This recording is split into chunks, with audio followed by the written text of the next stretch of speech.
Hi, I'm Trey Thompson. I'm the principal conductor of the Bluebonnet Philharmonic Orchestra, and I'm here today with Kevin Kinney, our principal pianist, who's going to be playing with us in the upcoming concert. You're going to be playing the piano solo and Rhapsody in Blue. That's the centerpiece of our upcoming program. And Kevin, thank you for taking a few minutes to sit with here, and we get to chat about the piece and hopefully share some insights with you, the audience.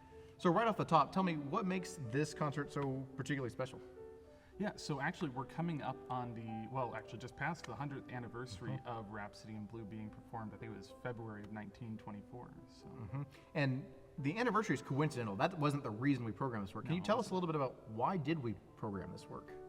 Well, I think it kind of came about here, right where we're sitting actually. Last year in March, we were having a dress rehearsal for one of our concerts, and in between, I was sitting at the piano, in a beautiful Steinway piano, and of course, as anybody would do if they have downtime sitting at a Steinway piano, I was going to play some music, right? Like, absolutely. I got to kick the tires on this thing, so I decided I was sit down and play some Gershwin. I was actually playing a little bit of Rhapsody in Blue, and I remember you saying something to the effect of, "Oh, careful, Kevin, you're going to give me some ideas." And I was like, "Well, hey, go for it. I like those ideas." I remember that, and we're, as you mentioned, we're at the First United Methodist Church of Round Rock in their sanctuary, which has been a home to many of our artistic endeavors. What originally drew you to that spot in Rhapsody in Blue? I mean, you talked about being on the piano.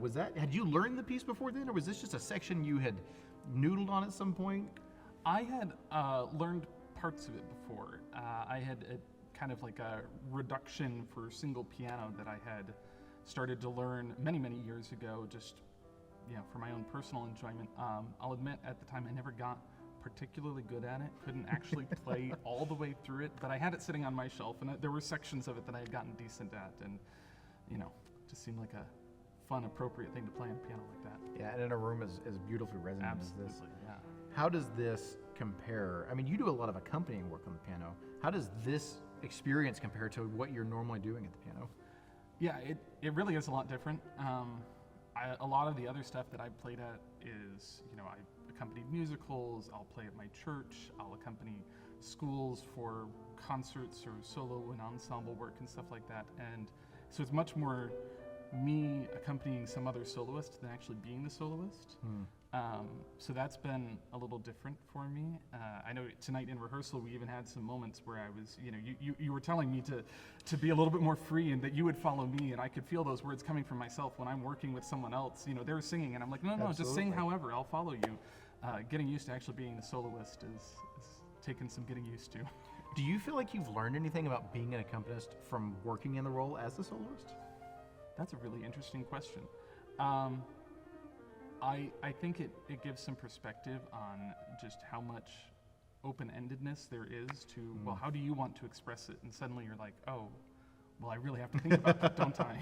Yeah, and it's, I think, being told that take it however you want, that moment of, oh my goodness, I gotta come up with how I want this. Yes. Right? And that's, I think, one of the advantages we have in the community orchestra setting is we've got nearly 2 months to rehearse this piece and build it together.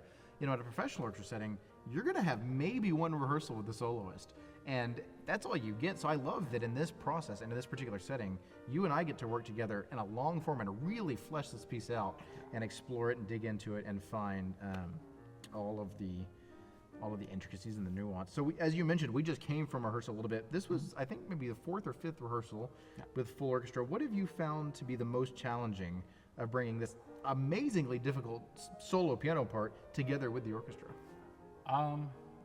It really is just getting the mesh of the timing sometimes. Gershwin liked to do a lot of, complex rhythmic patterns layered over top of each other, sometimes quite quickly, where the piano is playing intricate 16th notes in some, fancy rhythmic pattern, and underneath it there's a much more steady, melody or something going on in the orchestra, and making sure that we're in sync and I can actually line those things up. After practicing so long on my own, getting that all to fit together is definitely a challenge. And as a conductor, this is similarly different because my job is to tune into you be it either, if I can hear you, or if the orchestra's playing loudly enough, I can just stare at your hands and that's all I get. And I've got to try and make sure the orchestra is merging with you, because some of those, you're talking about the rhythmic intricacy, there's not a lot of flexibility in those. No. There's these patterns that, like, you set it and you're locked in, and now the orchestra's got to come to you. Back to that idea of you're the soloist now. It's a totally different role for you. So we're playing the new orchestration by Tim Behrens. Has that presented any challenges for the piano part?